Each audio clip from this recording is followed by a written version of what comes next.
Hindi yan ba? Isa. Ayan, takil. Sabi ko ni asawa na hindi malayo makulong. Ha? Nako doon ng cellphone. Ha? Nako doon ng cellphone.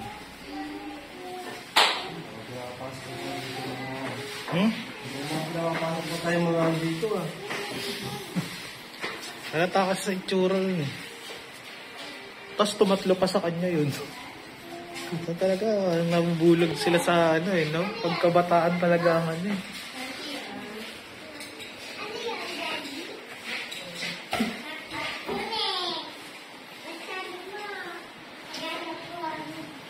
Kasi itsura pa lang, di ba? Parang adik-adik na.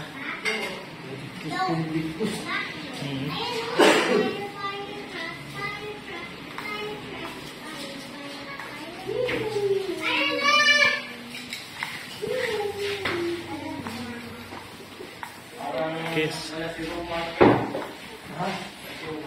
Ako, maging late yung pagganto. Maging late. Ha? Maging late yung pagganto. Buti ka nandiyan ka eh. Kung wala ka, sila sa mga ano.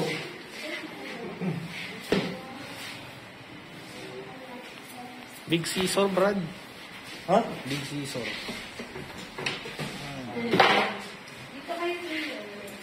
Barbers mo yung gilid, tsaka likod. Pero hindi babas ka. Oo, yung ilalim lang. Taper ba tawag yun? Walang paper to. Hmm? Walang paper. Makapal ang gilid nun. Saba ka pa. Yung ito, pinatay yung babas natin. Yun, din likod. Yung sa gilid. Makapal ang gilid.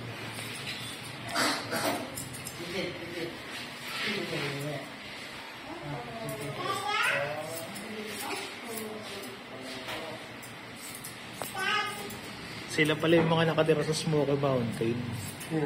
Yun, yung kanina. Yun. Ay, yung ano, Akala ko nga, sa permanent sila. Kasi Brad, sa permanent, building yun. Sila yung hindi na pagkalooban ng ano, building, kaya ang ginawa nila, nagtayo sa taas ng bundok. May bundok pa kasi yun, Brad. Pag pumunta ka ng permanent, Smoky Mountain, may bundok pa talaga yun. Pero wala na siyang basura. Nililis ako sa yun eh. Hindi, ay mayroon pa siyang basura pero parang dump site na maliit na lang.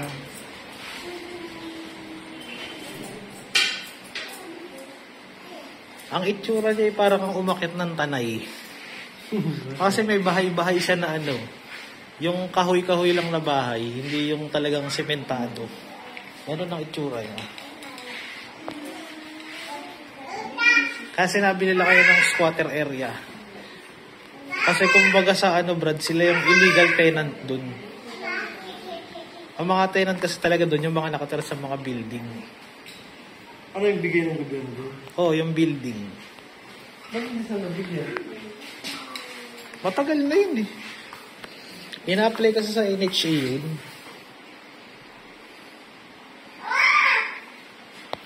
May mga nagbebenta ng unit dun, Brad, pero risky masyado. Risky. Rights lang hawak mo dun eh. Kumbaga sa... Oo, pero syempre, kung bibili ka ng property, yun sa'yo na. Ha? May titulo. Ano? Yung may titulo.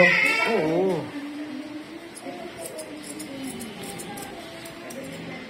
Kasi ang mga ganyan, pwede yung bawiin anytime. Yun ang mga disadvantage nun. Pero binibenta nila mga unit dun, 150. Oh. Talamak yan, mga bentahan na ano dun. Malapit lang kasi sa amin yun.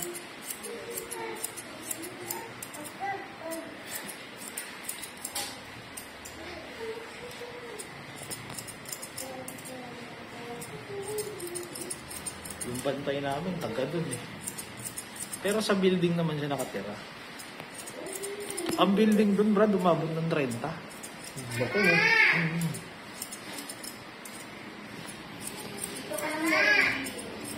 Alam ba ang problema lang dun? Tubig.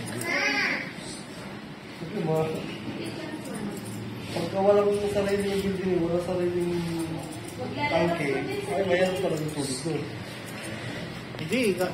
Sa kalumaan nga kasi ng mga building dun, hindi na alam kung paano yan. Kaya yung iba dun, nagigib na lang. Hirap mo nga. Oo. Kasi pilinano ko rin bumili dun. Oo. Sabi asa old dog, sasayang nga lang pera dyan. Totoo naman. Kaysa bumili ka ng lupa, doon bumili ka sa tanay, titulado pa. Ba't walang mga gripo doon? Yung iba lang meron. Kasi alam mo yung bundok na tinitirahan nila, Brad. Sa gilid doon, meron pang mga nakatano rin. Pero illegal settler din, kumbaga. Kumbaga, ha? Squatter. Kumbaga, itinayuan lang din nila ng mga bahay-bahay. Kaya delikado yung kapag gumuho yun. Oo. Kasi basura yun, di ba? Oo. Bundok ng basura yun eh. Kahit wala siyang basura, delikado pa rin siya kasi lupa pa rin siya. Na may basura. Tapos ang problema pa doon, since may mga nakatayo sa taas nun, di ba? Damay sa pagbagsak yun, magkakarambola yun. Yung mga bahay na nasa taas, pag bubagsak yun, babagsak din sa bahay na nasa gilid nila. Yung mga building, hindi naman babagsak yun. Hindi.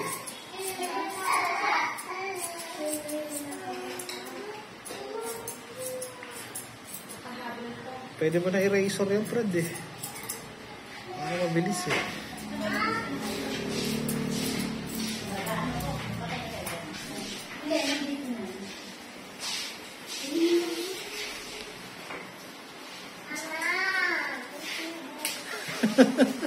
Sino yun?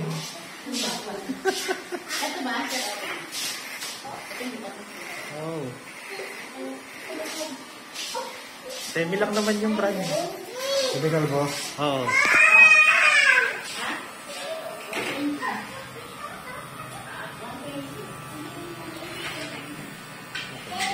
Asawa ni Banji.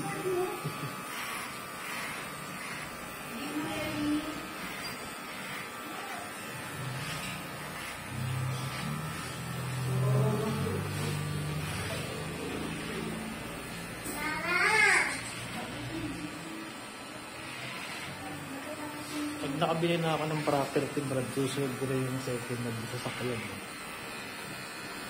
Kahit mga ano lang din, Toyota na Corolla. Ano mga ano lang? Mga dati mga 2000 ano? Kahit mga Hyundai Ion. Mga Hyundai yun. Ba't ayaw mo mag-minivan? Ayaw mo minivan na Suzuki? Alam eh. Focus kasi ako sa property muna talaga eh. Hindi, kapag nabibigyan sa kaya, ayaw mo ng minivan na Suzuki? Pwede rin. Japan surplus. Yung bibili ko. Yun kasi ang plano ko eh.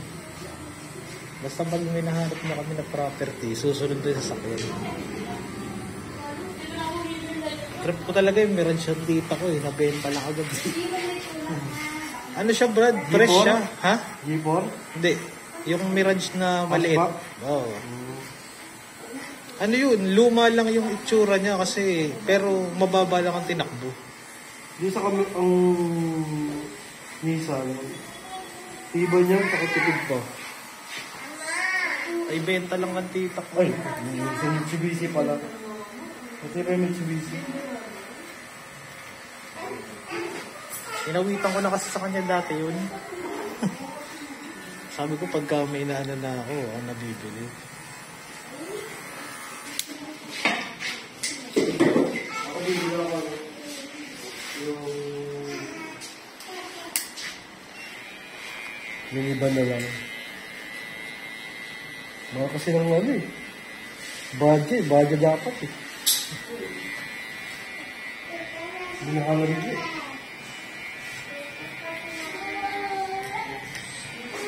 Buti sana budget bro. Nung maintenance lang, yung gusto ko din eh, yung maintenance.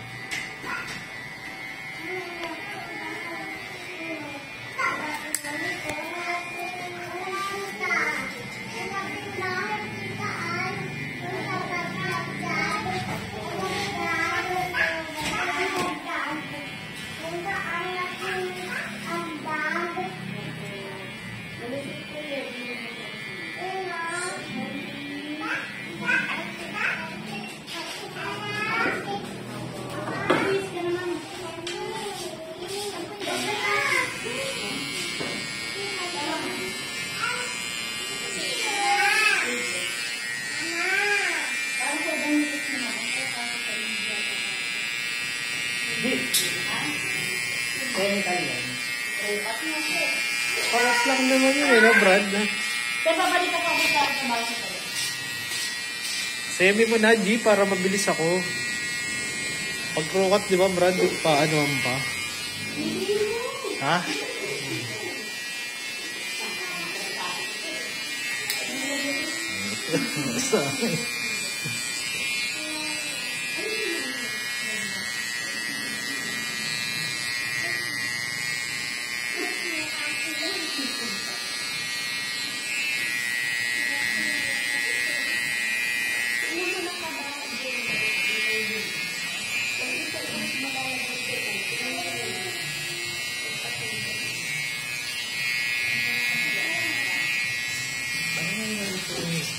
Ma'am, gusto mo kayo na lang? Hindi nakakahitin eh.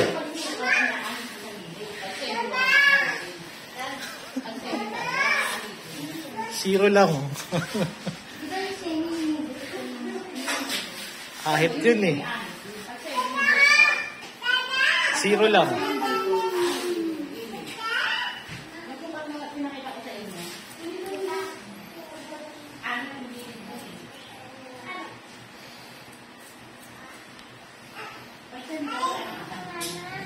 Zero lang.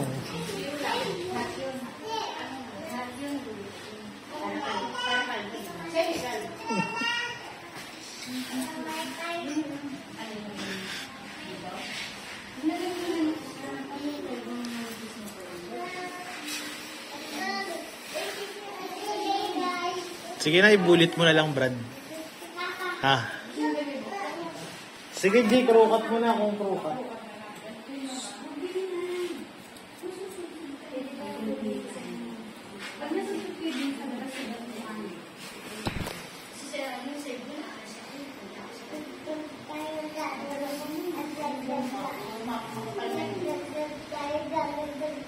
Gusto mo, ma'am, ito, semical na dos, no, Brad? Ha? Dos. Semical na dos para mahaba-haba pa. Parang kung galing na ba yung kay ano? Wait lang lang.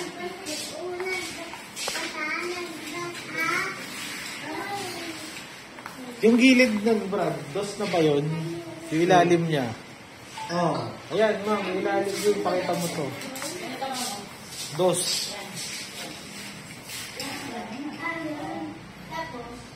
Buo.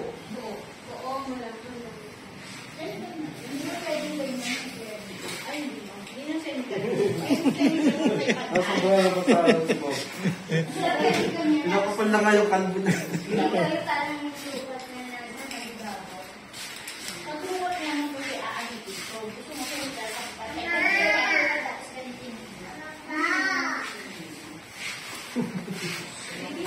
Sige, ano mo na lang, bonus mo na lang.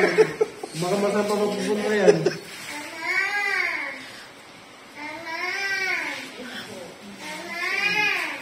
Oh, dito na si Mama.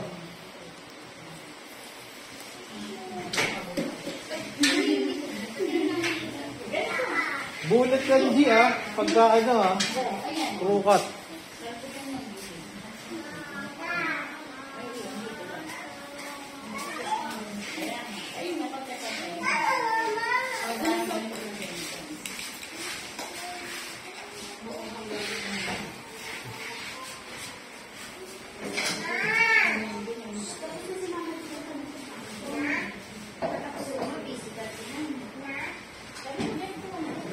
Sikat na namin.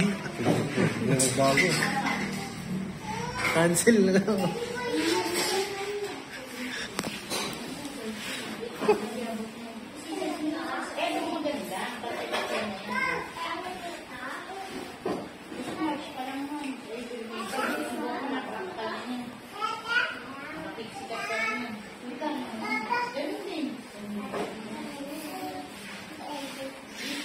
Basta mo alam mo. Mas makapal na yung boss. Kaya nga, maganda na. Kaya sa yung bukit niya talaga na bonnet. Nakurukat. Hindi, mamaya pakita ko sa kanya yung picture.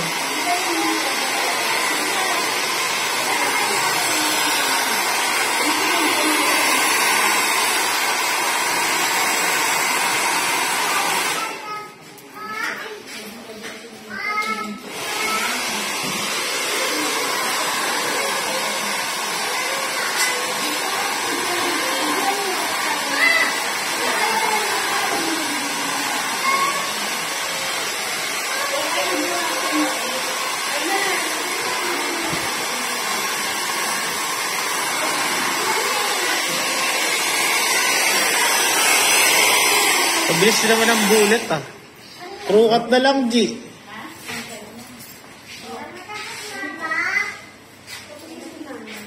Ganda oh. Mama mo yan? Mama mo yan?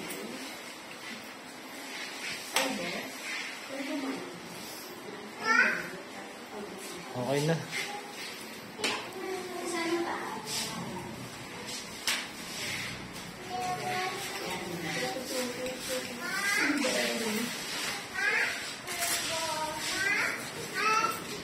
Pulbusan mo, Brad. One day.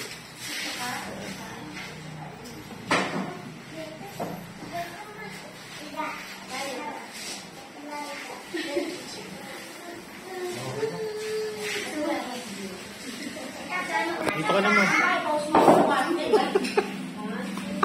Sorry. Scammer.